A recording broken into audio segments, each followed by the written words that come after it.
Okay, Bismillah ar-Rahman ar-Rahim, alhamdulillahi rabbil alameen, wa salatu wa salamu ala ashrafil mursaleen, Sayyidina wa Habibina Maulana Muhammadin sallallahu alayhi wa sallam, wa ala alihi wa ashabihi wa barik wa sallim.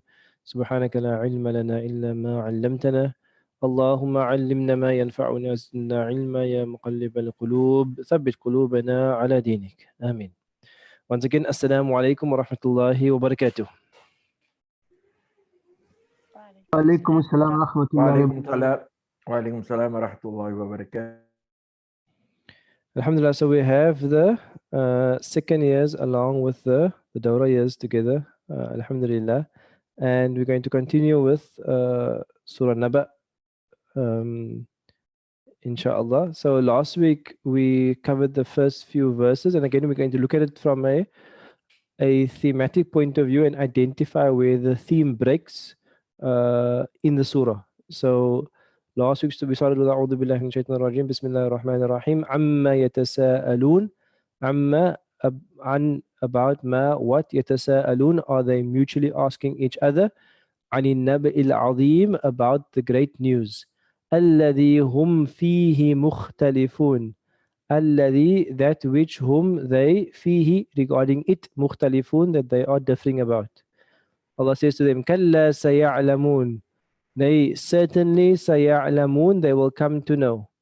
Thumma, then again, Kalla, nay, certainly saya'lamun, they will come to know. So that part there was the first part. So this part here is, in a sense, this part here is section 1, and then section 2 then starts Alam naj'alil arda mihada, because we have a break in the messaging, and we have a break in the sound as well of how the verses end. So let's continue from verse number 6. Allah says, Alam naj'alil arda mihada. What does alam mean? What does alam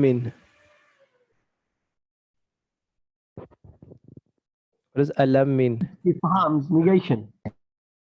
So the lam is negation. What's the The question. The is a question and negation. So is like did, and lam is not. So did not. Allah is asking a question. Did not naj'alil arda mihada. What is lam? So lam affects the verb. So the original verb here is naj'alu. So we all did the scale. Yaj'alu, yaj'aluna, taj'alu, yaj'alna, taj'alu, taj'aluna, taj'alina, taj'alna, aj'alu, naj'alu. But when you add lam to a verb, it affects the verb. How does lam normally affect the verb?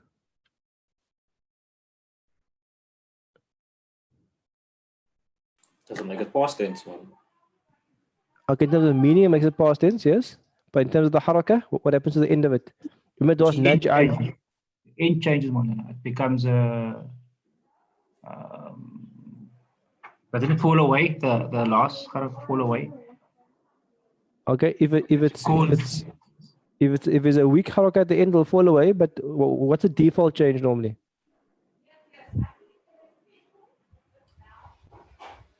What is that? What normally happens to it?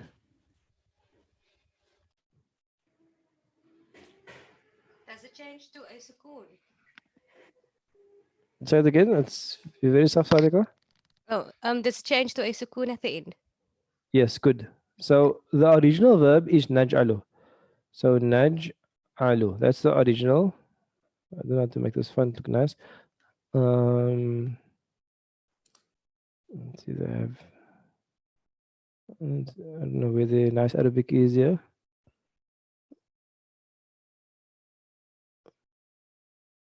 Okay. Anyway, so the original. So anyway, I can't see the haraka. Anyway, the original word is naj'alu. The original word is naj'alu. And now what happens is that sticks away rather.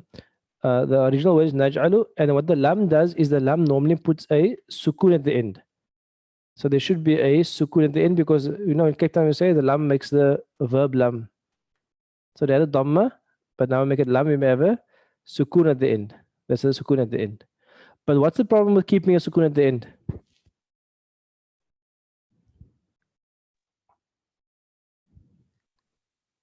The flow is broken in the recitation.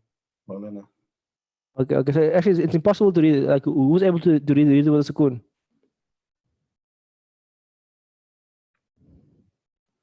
Just try it. Alam naj'al al-arda. Because you have a sukun and a sukun. Because that lam there has a sukun on, plus you have a sukun here. So sukuns in Arabic don't meet. So sukuns don't meet. So what we do is we normally change this haraka here to a kasra to basically make it flow. So alam naj'al becomes alam naj'alil arda mihada. So just back to the beginning, naj'al is a fi'l mudari, a normal fi'l mudari verb. The lam makes it have a sukun, and because there's two sukuns, I can't keep the sukun, so I must replace it with a kasra. A kasra. Good. Now, if I have a verb, what am I looking for? When you have a fi'l, what do you always look for? The doer. Okay, so where's the doer?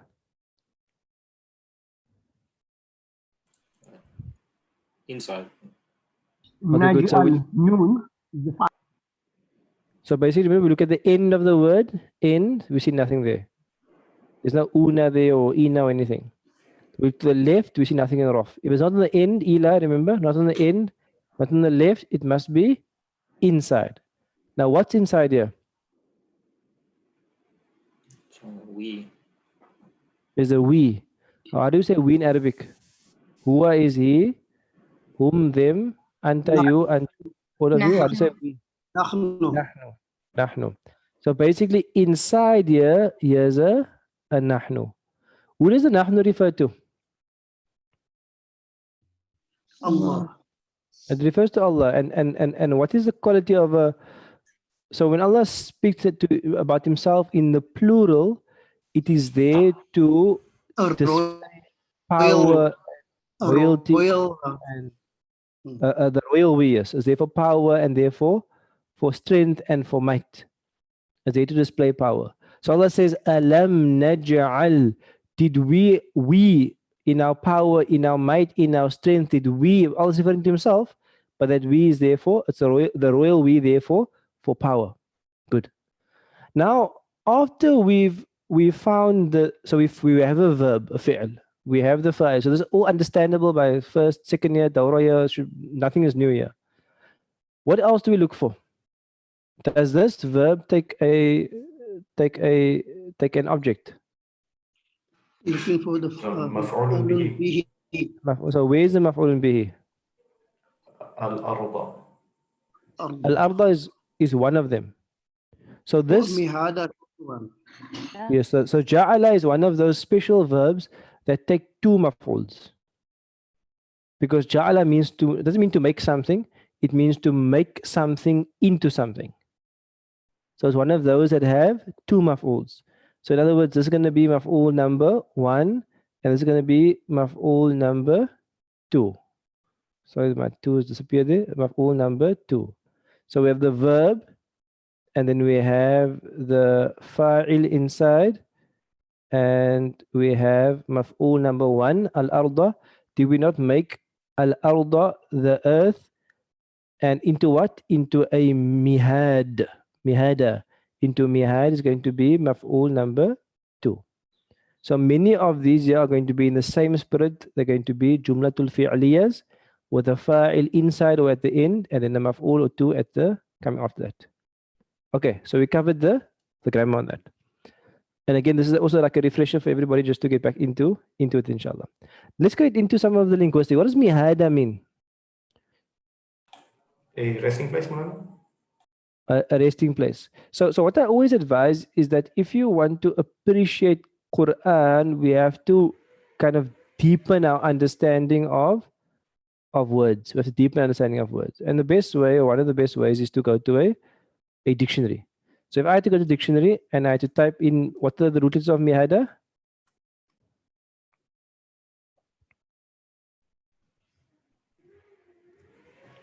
Anybody? What are the root letters? Mada. هذا Mahada. So when you're looking up a word, I always advise is start with the verb first. Even if mihada is not a verb, start with the verb first. Because in Arabic, the verb and the ism have connections, have a connection. So mahada, second years, you're going to get to the bab soon, or you're busy, you're on the door of the bab. You're you're about to open the babs. You'll get this in the next week or two, inshallah. But the mahadaya means to smooth, to pave, to flatten something. Almost like someone is clearing obstacles and they're flattening a path and they're making something clear. So mihada is something which is made easy to traverse across, easy to settle into. That's the word, the verb. In terms of another word linked to it is mahad. Mahad. So mahad means a bed or a cradle. A cradle. There's a famous hadith, I think the hadith is actually weak, but it's a famous hadith which says, Utlubul ilma min al mahdi. Is it ilal lahdi? Alal lahdi, I think ilal lahdi, I'm not sure. Seek knowledge from the mahad, from the mihad, from the cradle, ilal lahd, to the grave. So so when you're thinking of mihada, you're thinking almost of a baby's cot. So if you have a baby's cot, what do? We smooth out the cot, we make sure it's clean, we put soft blankets and soft pillows on, we make sure it's safe. So that's the idea of a baby's cot. Here, mihad, a place of rest, a resting place, a bosom, a pail, a fold. Any of those things are mihad. Tamheed means the smoothing of something, making something smooth. It's also the forward of a book is called tamheed because it eases you into the book, and so on. So when Allah is speaking about alam naj'alil arda mihada, sometimes I find that let's go to a translation, for example. Say I go to Quran.com,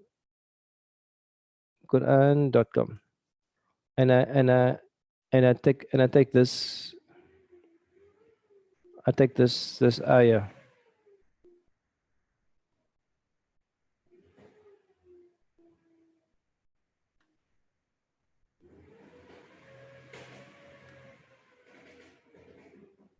Sorry if some background noise. I have a neighbor who seems to be wanting to fix their cars. Let me just see here. Where the rest of the translations now?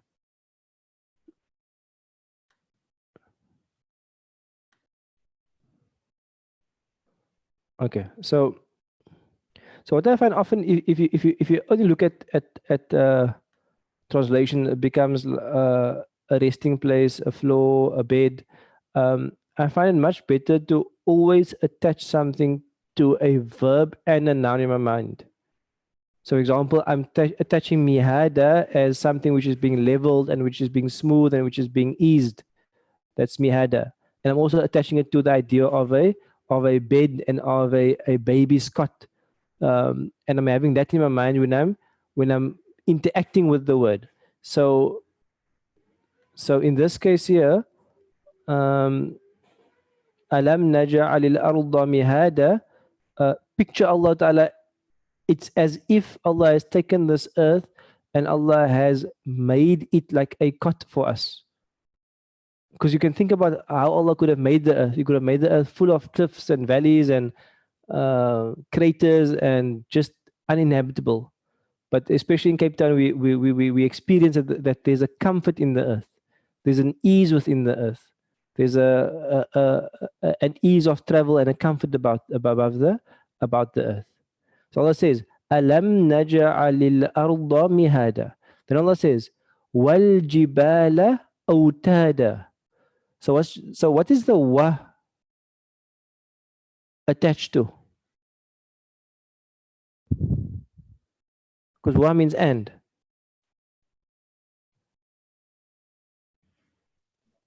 To the verb.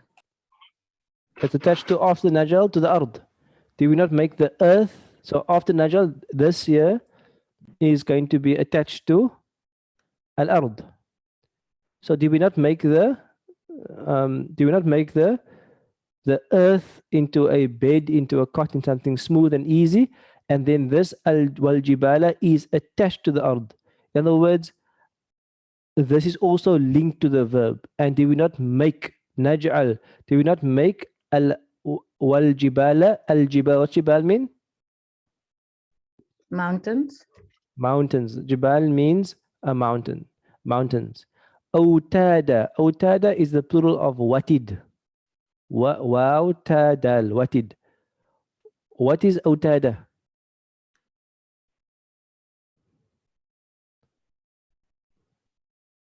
And Pigs, Maulana. it's going to be a pig. So when you think of a pig, what do you think? You think of washing, or what do you think of? Like a tent pig. Stabilizers. A tent pig. But our tent pigs today are normally which shape? What's the difference between our tent pigs and like a back in the day tent pig? No, one's now a weak and L-shaped. The other ones are more well, like a big nail that knocks into the ground. Yes, yes. So one of the qualities of obviously now we have metal, so we have a basically just a pipe or a metal tube. But our original watid was made from wood, and it will be basically shaped as if it's going like this. So it'll go like this.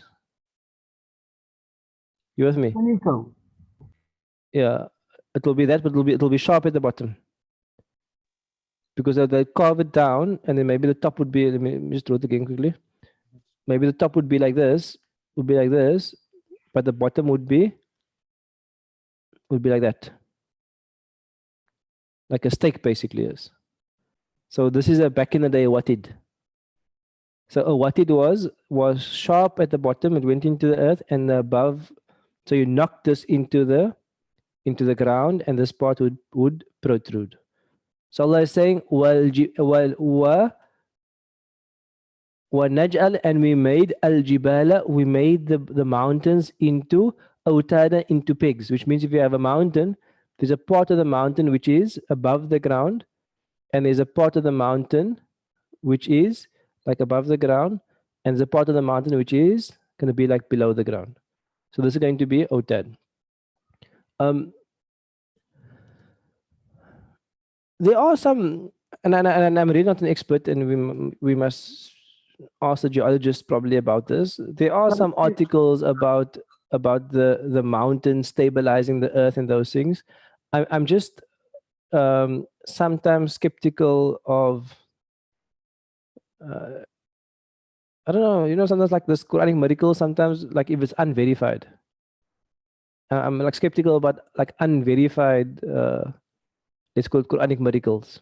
So you might get some articles about it and WhatsApps about it and so on, but I would prefer that those things are verified by a proper science journal and geologist and so on before we discuss scientific miracles of it. So reminded to please keep your Bismillah. Can I make an analogy with the mountains balancing the earth? Bismillah. I always make the analogy of a motor car wheel. So you buy a new wheel, the wheel is round, but that doesn't mean that the wheel is balanced.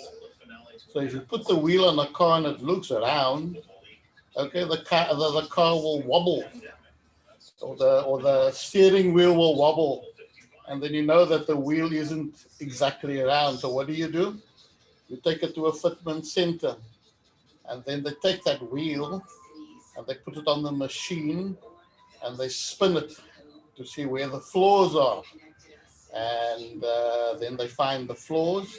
So what they do is, in order to balance the wheel, they will take those little, what do you call it, magnets? Yes. And they so knock Umar, that in. can I ask? I get the analogy, but the question is, does it hold true for the mountains? Oh, you see, I don't know. I just made that's just the that's how I see it. So those little magnets are like mountains that you have to knock into the wheel, otherwise it'll spin off course or something like that. Yes. So I think that's basically the point I'm making is that whenever we're going to discuss Quran and science or scientific miracles, we have to be careful about the conclusions we reach. Because sometimes we could say, let's say, for example, hypothetically, we say, it's a miracle. The mountains are actually there to balance the earth. And then tomorrow, the journal publishes this complete nonsense. The mountains nothing to do with balancing the earth. It's insignificant in proportion to the whole earth. So then, because we've taken the ayah to a false conclusion, when the conclusion is disproved, then people almost like start thinking like, well, what are we doing? So generally, when it comes to Quran and science and Quran and scientific miracles especially, I prefer a much more conservative approach that is often speculative at best. And obviously, if it concurs with mainstream science, then it becomes more probable. But a definite link is often difficult. So I'm just saying, like you know what I'm talking about. You get all this kind of WhatsApp messages and email messages about this miracle, that miracle, that miracle, and then half the stuff is like really dodgy also. So Mulana, in essence, it's scientifically, it's like a shock absorber. It takes the movement to stabilize whatever's above. So okay, so what I'm doing, I'm gonna give the class homework. So let's do this. Let's give the class homework. Go Google and see whether there is any proper scientific evidence that mountains are considered to be balances of the earth. See, the Quran is not saying the mountain is a balancer. The Quran is saying the mountains are like pigs. That's what the Quran is saying. What we conclude from that, does Allah mean by that the mountain is anchored into the ground and there's a part above the ground and that is like a pig? That's a reasonable conclusion. Does Allah mean it balances the earth? That's a speculation, and we have to check with scientific research whether that actually concurs. So your homework, inshallah, is next week. I'm going to ask you, did anybody find, and you can actually just send it to myself and Nasreen, you find any proper, not the QuranMiracles.com, a proper article on this, inshallah. So Tawheeda. I did read an article with regards to the mountains, specifically under the ocean, Maulana. Not the kind of mountains, stable mountains that we see, but there Like was icebergs. with the mountains that's under that's in the ocean itself. So some kind of balance, but I will have a look on that as well. And I share the sentiment with Maulana with regards to science, because it only holds truth to the moment itself. So as it is not static. So many people it amazes me that they put so much faith in science when that is the one thing that doesn't stay static. It moves as time goes. Yes. And I agree with you also because even if science does say that the mountains are pigs that balance the earth, like scientific theory changes also. So even then, I'm still going to say it's maybe probable based on dominant science theory, but things could change as well. Because science of 200 years ago and science of today is like two different realities altogether. So I just be conservative about this. We don't need science to make us feel better about the Quran. Like we believe and we have complete certainty that it's from Allah and it's divine revelation, and there's enough clarity and enough miracles that are completely clear that don't require like this extra speculation. And people that take it like so far, even like now that Allah speaks about COVID-19 in the Quran. Like, can you believe it? Like COVID-19, what surah is it now?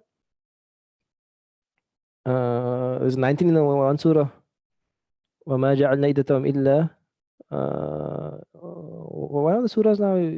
Anyway, so now even like people say like, see, Allah speaks about the number 19 in the Quran and how it is a trial and a test, and then people will say that, see, that is COVID-19. Like, it's like completely ludicrous, but it's just like an abuse of the Quran. Actually, it's a disservice to Muslims to have such kind of wild speculation. There's like a system to interpret and understand the Quran. I think is important. Anyway, so you have homework for that. Bismillah. وَخَلَقْنَاكُمْ أَزْوَاجًا وَخَلَقْنَا and خَلَقْنَاكُمْ, and we have created you into, and again خَلَقْنَا. So this is going to be, what is this attached to?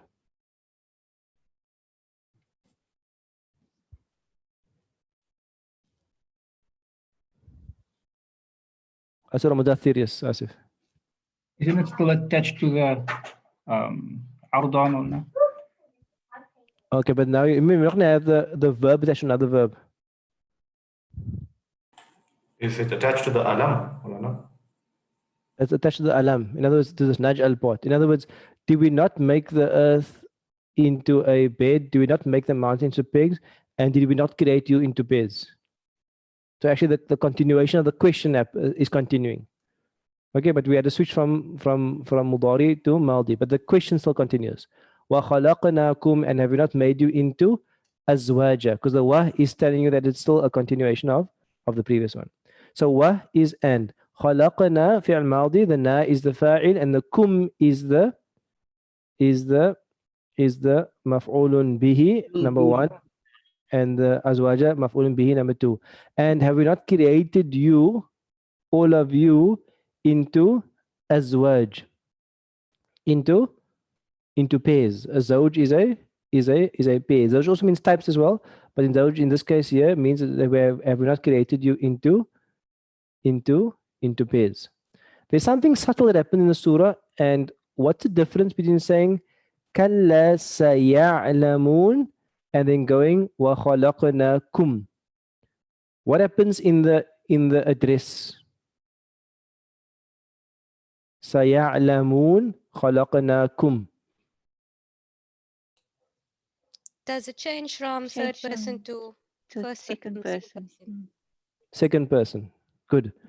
So you can think as if Allah is speaking about a group of people, then Allah turns towards them and speaks to them directly. You with me? Allah is speaking about a group of people.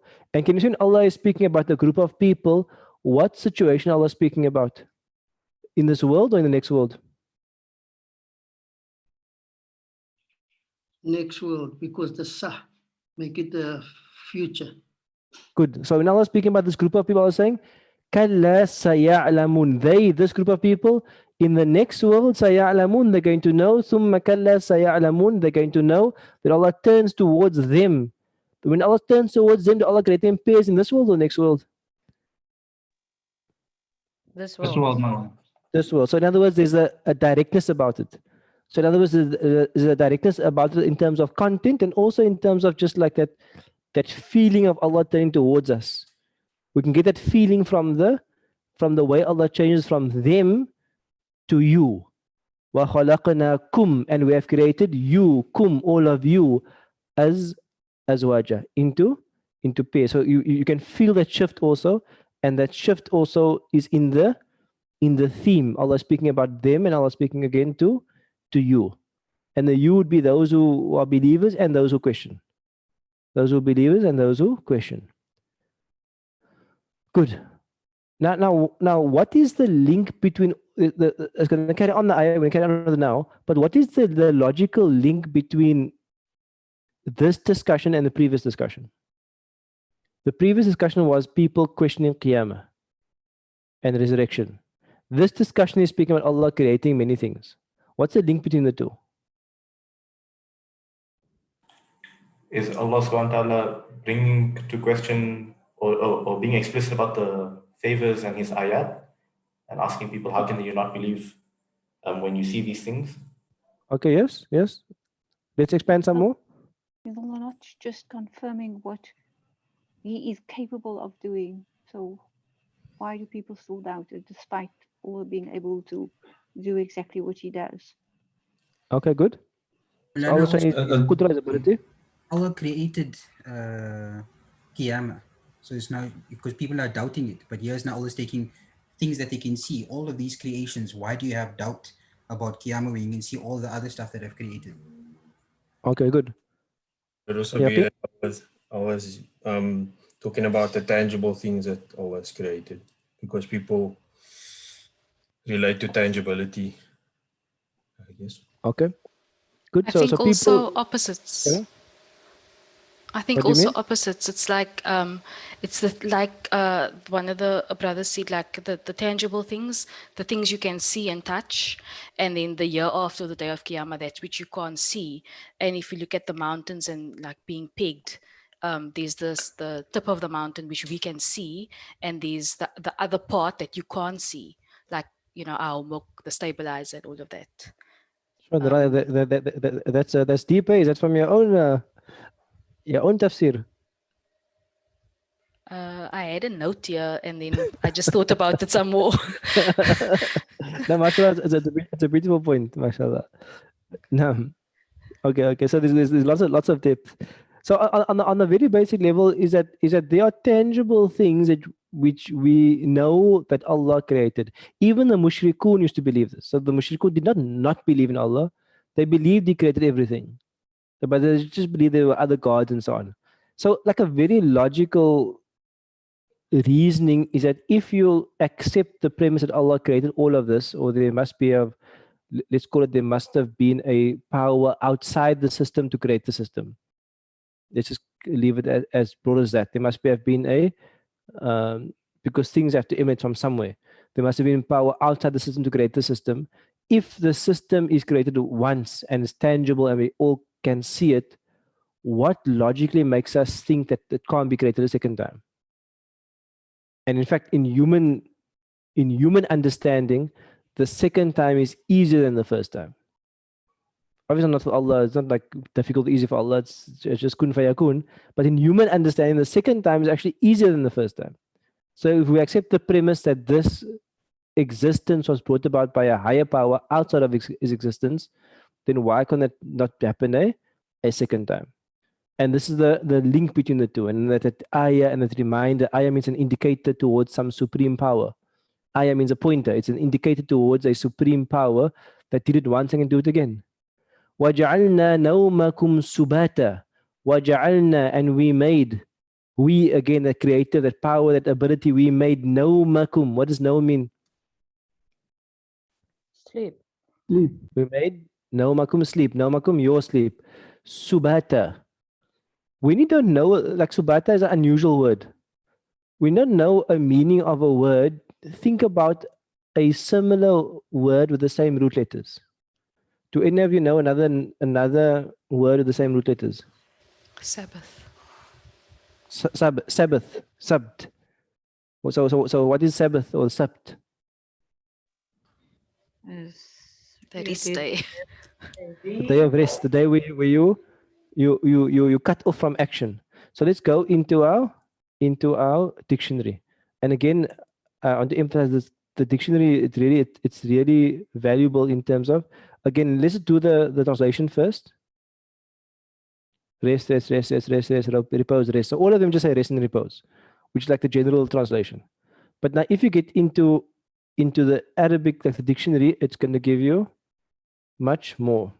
The dictionary I recommend if you are first year or second year or any year actually, is answer is okay. It's like, okay, it's not so much really. But if you want to get a bit more depth, then you go to Lane's Lexicon for like a lot of detail on the word. And also there's one by Brill also, but it's not on here as well. But one by Brill also, which is a good Quran dictionary. I do have the PDF somewhere. So let's go to answer first and see what they have here. So Sabata means to rest, to keep the Sabbath, and lethargic and basket. And that's what Hanswehr is. Okay. Whatever. Yeah. So let's go to Lanes. So Lanes is a bit more, it's not really like not well, but it's very dense, the typesetting. So I do find it hard also to read, like no spaces really and stuff, but we can get into it. So Sabata. There's lots of other reference stuff here, but basically the italics will tell you, means that Sabata, he rested and ceased, abstained from works, became quiet, still, or motionless. So become quiet, still, or motionless. What else are we going to get here?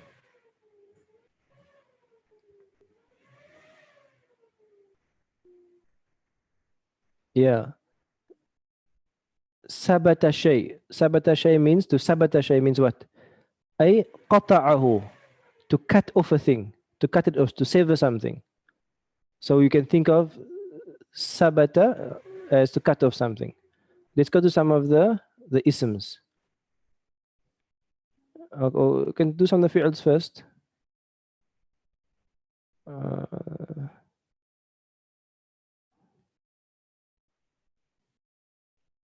But this in sabata on the seventh bar means to be cut off, to be interrupted, to be stopped.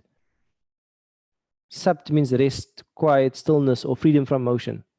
Or in other words, being cut off from motion as well.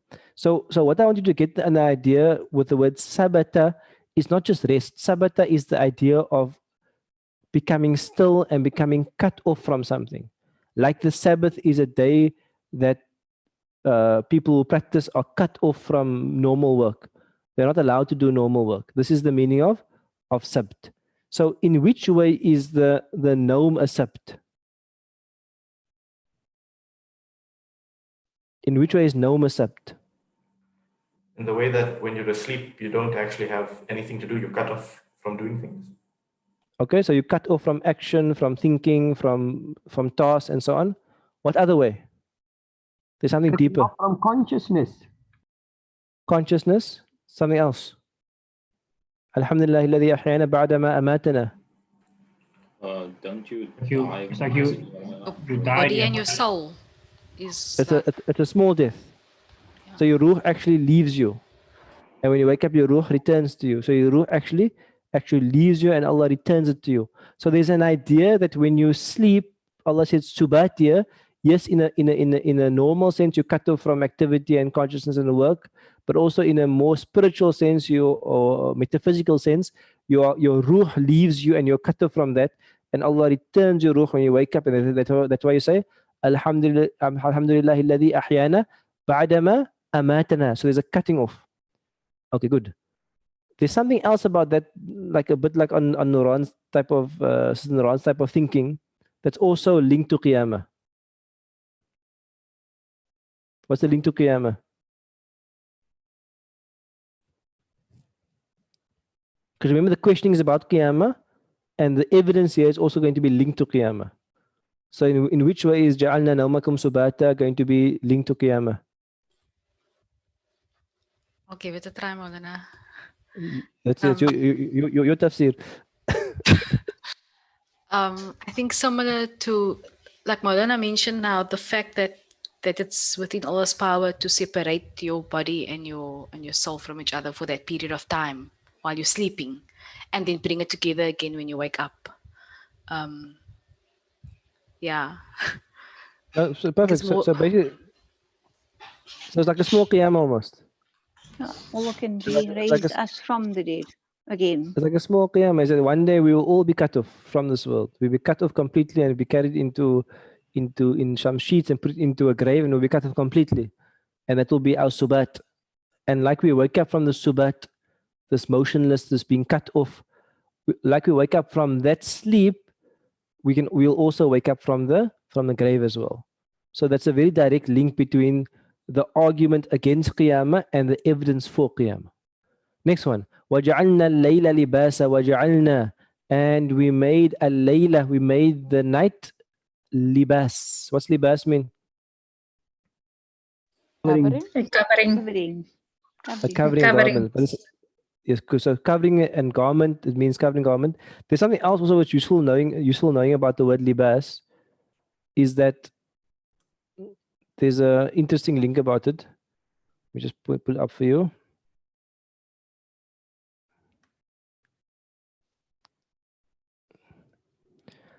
The word, here we go, at the bottom here. So here's labasa.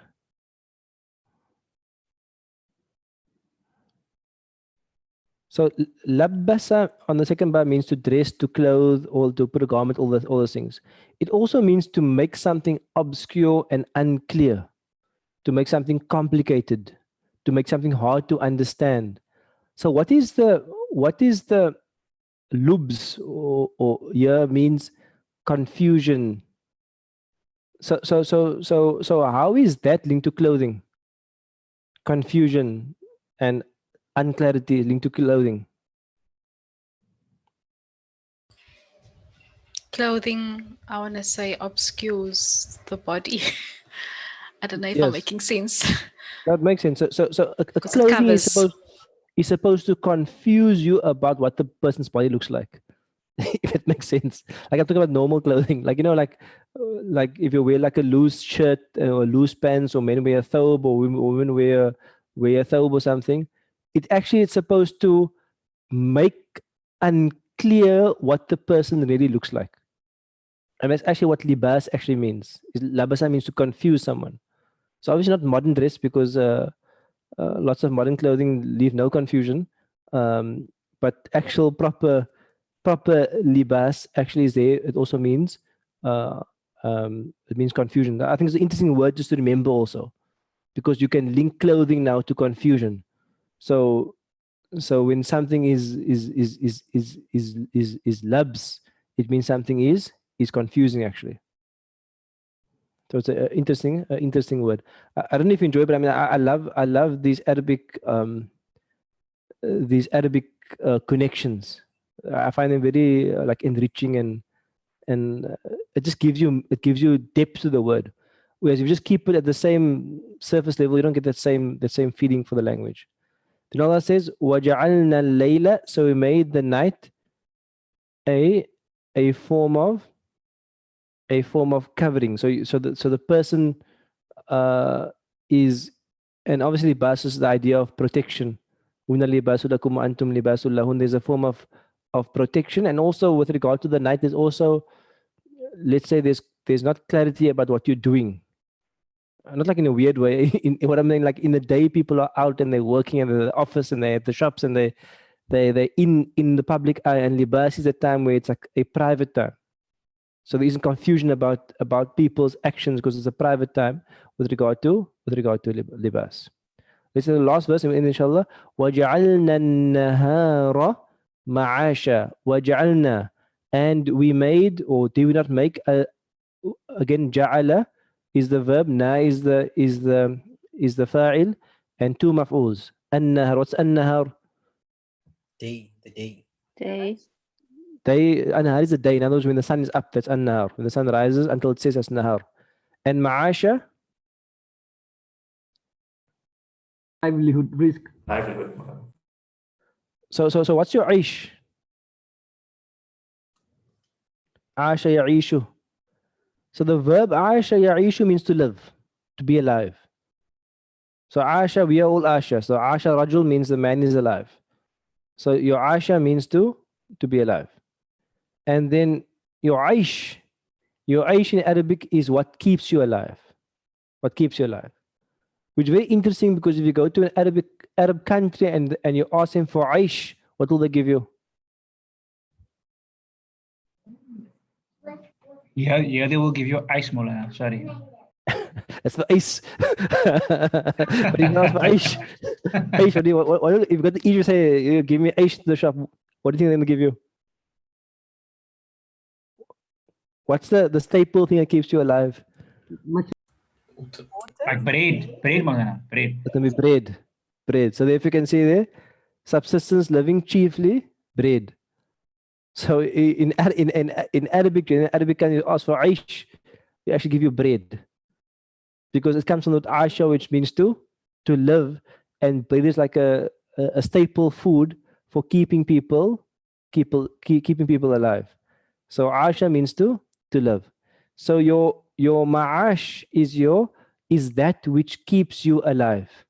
Is that which keeps you alive. And therefore Allah says, وَجَعَلْنَا النَّهَارَ, and we have made an-nahara, we have made the day, the sun, when the sun comes up, ma'asha, as your means of keeping yourself alive, of finding livelihood and sustaining yourself, and finding your bread of life, finding your staples of life. Okay, so I think we'll end there, inshallah ta'ala. I actually wanted to do the whole section, but we got about halfway, alhamdulillah.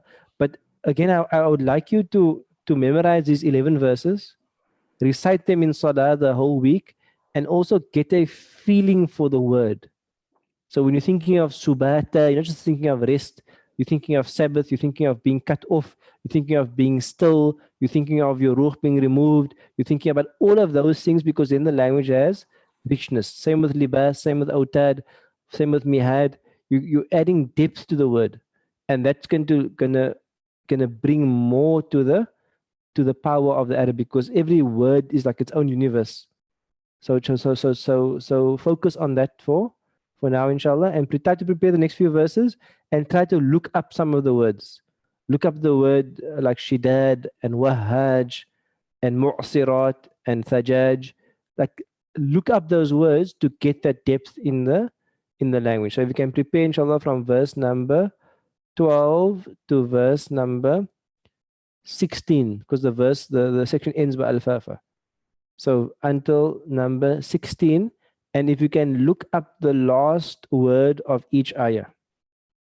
So look up shidad, wahaj, thajaj, nabat, al-fafa. Look up those words, and then we can have a discussion about those words next week, inshallah. In terms of nahu, it's quite a simple nahu construction for the surah, inshallah.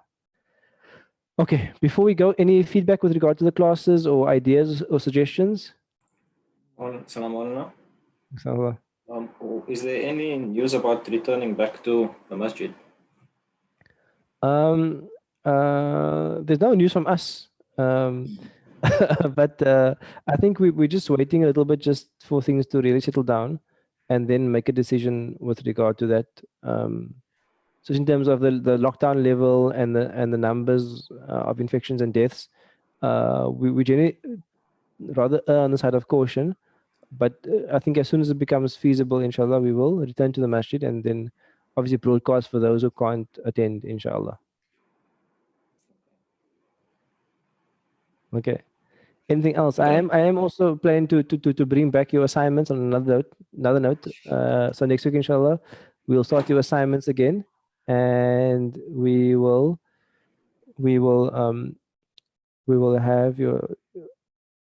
have also like that weekly gathering where you can meet as a class. Can I just kind of confirm the second years? Oh, you didn't have a printout of this surah, right? I just realized that now.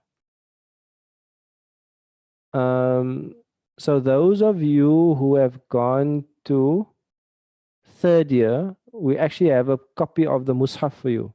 So if you were in second year last year and you went to third year, and then we basically give you a copy of the Quran with that spaces in between for you to make notes and so on.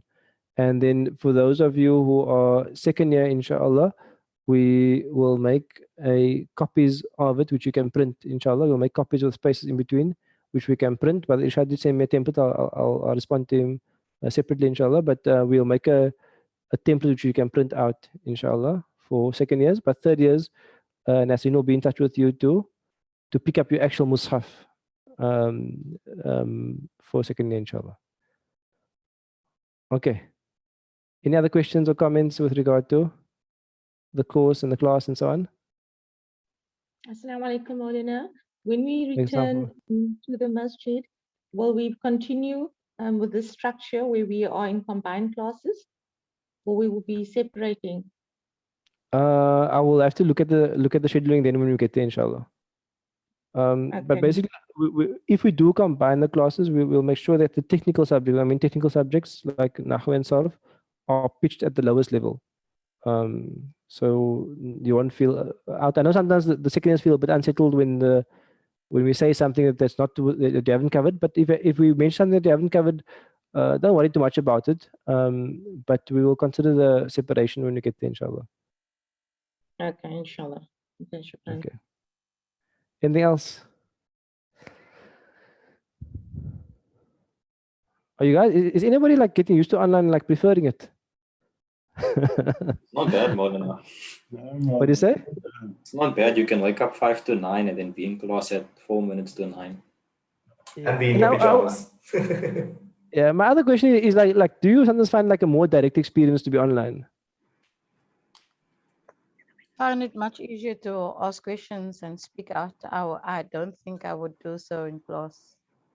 Yeah, because now there's like no one around you. You're just sitting there and it's just the screen and you. And it's almost like you're having like a one-on-one lesson because there's no like peers and noise and people around you. I'm just asking, I'm just curious about it in terms of people's preferences. But obviously you can't replace the barakah of the mosque and the suhbah, the companionship of each other. I think that's something which is irreplaceable. But I just thought from a learning point of view, there are benefits also to the online as well. Yes, it becomes very mechanical at times with online, where you can you fit other things in around you. So there's a lot of noise, external noises and stuff. But in the You know, if you find yourself in the masjid, it is that tranquility, the sakina also. Yes. No, inshallah, we will be back soon, inshallah. Yeah, I think Maulana also, it's going to be, I think like this whole future of work, some sort of blended thing, I think works well, you know, so. Yes. So we are looking at basically how it is best for us to teach in class, but still interact online as well. Because I don't also want it to be when we're teaching class and we like ignore the online students as well. So we are looking at that as well. And also Mizan is looking at creating a separate stream completely for online. In other words, a complete separate online stream that is separate from the Sunday classes. So we're busy working on that at the moment. We started a new website and so on. So we are working on that separately from the Sunday class. So make dua for that as well, inshallah. Because we have some international students now, and I think there's more reach obviously with the online students, but also you still want to keep the domestic market and the real life experience. Brother Irshad? Just out of curiosity, how is the turnout for the first years this year? We've got about 170 people. Okay, alhamdulillah, that's good. Okay. So it's not as much as we normally have for the Sunday class, but it's a reasonable turnout given the circumstances. It's a lot for online, Maulana. Yes, alhamdulillah. Normally we have like close to 250 or so in the mosque, but I think for online it's decent. And I think it's our first kind of proper online course, because with you guys we just converted you online, but it's our first kind of advertised online course. So we're looking forward to it, inshallah. With those numbers, it's make it very difficult to attend the masjid anytime soon, considering how low the numbers of people in the masjid. I'm not sure if there's any special dispensation with regards to learning. Yes. So basically, given that if we do return, also we might have a blended approach where certain classes return on like once a month or twice a month, because it might not be possible, obviously, to bring 200 people into the masjid. It won't be responsible also. So we'll look at all that. But I think we're just waiting for the infection to really come down. Yeah, inshallah. But it will always be broadcast for those of you who are unable to come to the masjid. Inshallah.